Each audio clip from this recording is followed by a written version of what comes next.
ننکانہ صاحب میاں رمضان بھٹی گزشتہ دن ملک بھر کی طرح ضلع ننکانہ صاحب بیبی رائے شاہ جہان خان بھٹی اور پیر سید ابرار حسین شاہ صاحب کی قیادت میں کسانوں کے حق میں ٹریکٹر ٹرالی ریلی نکالی گئی۔ ریلی میں پیر سید ابرار حسین شاہ صاحب نے خطاب کرتے ہوئے کہا، پی ٹی آئی حکومت عوام دشمن کسان دشمن پالیسی اپنائے ہوئے، جس کی وجہ سے عوام بھوک افلاس سے مر رہی ہے، کسانوں کو کھاد نہیں مل رہی، ادویات کے ریٹ آسمانوں پہ باتیں کر رہے ہیں۔ کسان خوشحال ہوگا تو پاکستان خوشحال ہوگا۔ وقت آ گیا ہے چور دروازے سے آنے والی حکومت کو گھر بھیجا جائے۔ اس مشکل وقت میں پیپلز پارٹی ہی واحد جماعت ہے جو غریب عوام، کسانوں اور مزدوروں کے حقوق کی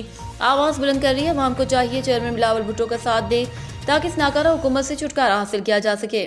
ریلی میں شریک شعبہ خواتین ونگ پنجاب کی صدر سبینہ خالد، گھر کی ڈویژنل صدر رائے شاہ جہان احمد خان بھٹی صاحب، peoples party Pakistan peoples party ضلع ننکانہ کے صدر اور سابقہ ایم پی اے سید ابرار حسین شاہ صاحب، مہر شکیل الرحمان ٹکٹ ہولڈر پی پی 132، رائے فرید خان بھٹی صاحب، چیئرمین علی عمران شاہ صاحب، ایڈوکیٹ